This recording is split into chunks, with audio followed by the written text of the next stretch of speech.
You are alone. That's the truth that makes people recoil the first time they hear it.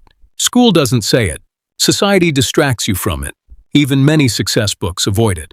But you feel it, deep down, in those silent hours after everyone else is done talking. Your parents can't save you now. Your old friends can't walk your path for you. If you want to build wealth, character, power, or real freedom, it starts with a single ugly admission. You are on your own. The world rewards those who act as if this is true, not those who wait for a helping hand, not those who look for a shortcut, but those who take full, brutal responsibility for every outcome. Hi, I am Jesse Livermore. You know the cultural refrain. It's all about who you know.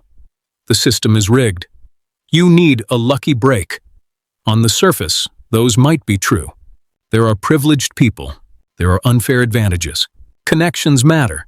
But here's the paradox. The more you fixate on things beyond your control, the less control you will ever have. Excuses seem like armor, but they're poison in disguise. The wealthy, the truly free, they don't succeed because the world is fair. They succeed because they decide, no matter the odds, that their commitment will outlast any obstacle, any excuse. They see obstacles as the price of entry, not the reason to quit. Discipline, not luck. Action, not wishing. This is what most people never understand or outgrow. They wait. They look for signs. They hope things will change. Years pass, decades even, and the waiting hardens into a kind of quiet regret. If only I had started sooner. If only I'd gotten the same breaks. The final chapter is always the same. Opportunities missed, talents wasted, a life spent justifying rather than creating. Here's the core problem. Every excuse compounds. Blame becomes a habit. Abdication becomes a personality. Comfort becomes failure. Every time you look outside yourself for a solution, you give away a piece of your freedom, until eventually, there's nothing left but a story about what might have been. The world you inhabit is ruthless. Complex systems reward the self-reliant, not the dependent. When you hear people say, "Nobody is coming," it's not cruelty. It's the only starting point that ever leads anywhere real. This isn't about denying reality. There will be setbacks. You will be denied. Some things truly are unfair. But the most powerful question you can ask in any situation is, what can I do about it? Not, who will fix it for me? Not, why is it like this? But what do I do now, today, with what I have? Case in point.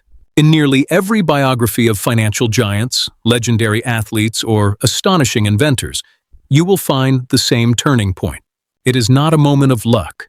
It is a moment of ownership. Take Arnold Schwarzenegger, who arrived in America barely able to speak English, broke, with nothing but his physical strength. He could have complained about the language barrier, cultural bias, bad luck, but he didn't. He built one muscle at a time, learned English by force, started a bricklaying business with almost nothing, earned his first small fortune before Hollywood ever called his name. Or look at someone like Jeanette Walls.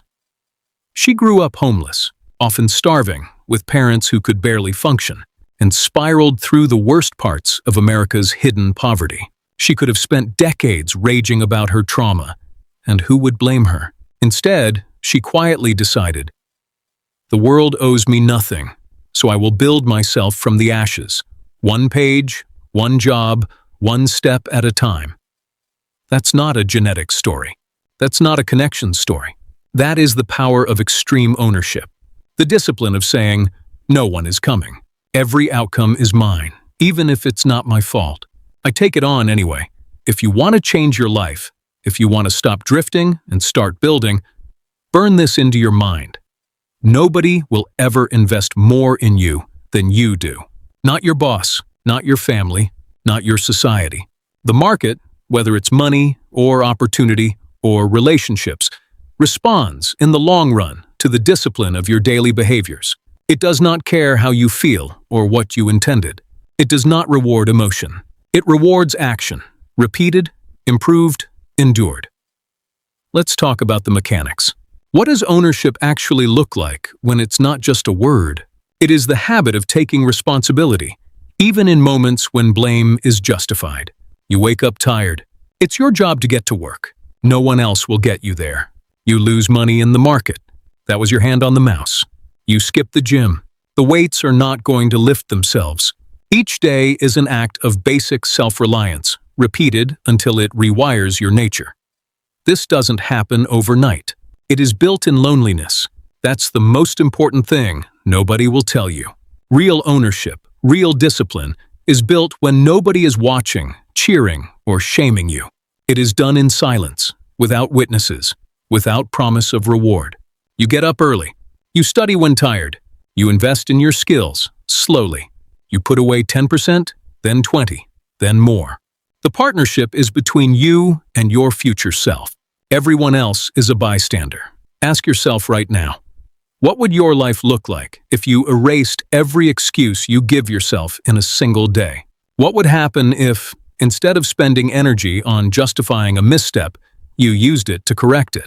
There are people who get up at 5 a.m., read 2 books a week, side hustle in the darkness, eat off paper plates, and wear the same jacket for 3 years just to stack cash. They aren't doing it for Instagram. They're building a foundation under their own feet. Excuses don't make you safer. They are illusions that trap you in your current level. Picture this. You say you have no time to work on your dream. Track your screen time for a week. You say the market is manipulated. Nobody wins. Study the financials of people who've made it in silence without showing off. You say opportunity never comes. Find the 100 examples of people with less, doing more. You will see yourself staring back in the mirror. The only one who can move the needle is you. Let's go deeper.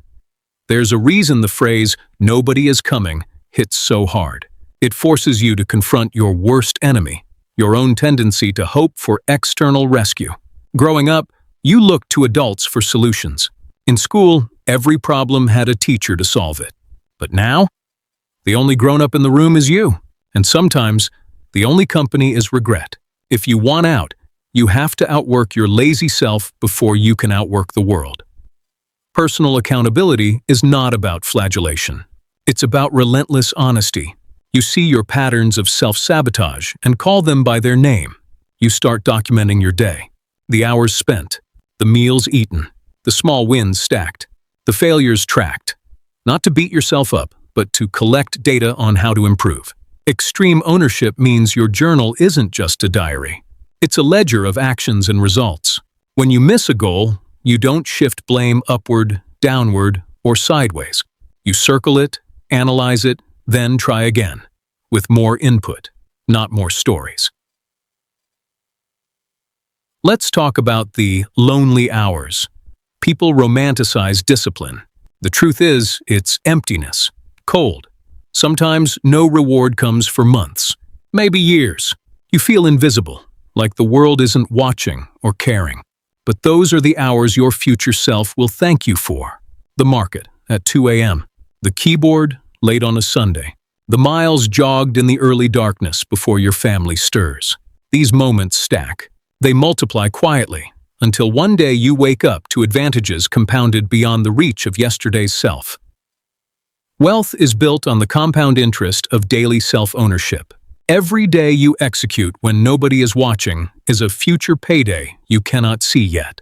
Your character becomes a fortress. Your habits become assets. Your self-respect, the ultimate security. There is no shortcut. The only freedom worth having is the freedom you've purchased with discipline nobody else would do. Tough love, always. If you want change, here's your blueprint.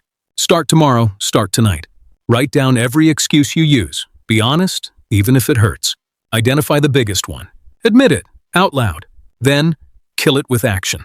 Replace overthinking with doing. Create a daily ritual. 1 hour for your craft. 10 minutes of planning. A single habit tracked ruthlessly until it's muscle memory. Use a single sheet of paper. Don't let yourself scroll until it's done. Every night, review your day in writing. Not on your phone, not on social media. On paper, in your handwriting. No audience, no applause. This doesn't win likes, but it builds power. Never tell yourself, tomorrow will be better, unless you have changed the inputs today. The world quietly sorts itself by those who take radical responsibility and those who don't. Don't be the person who waits for signals. Be the one who builds while everyone else is sleeping. Here's your challenge right now. Comment below, what is the single biggest excuse you face that holds you where you are? Is it time, fear, distraction, laziness?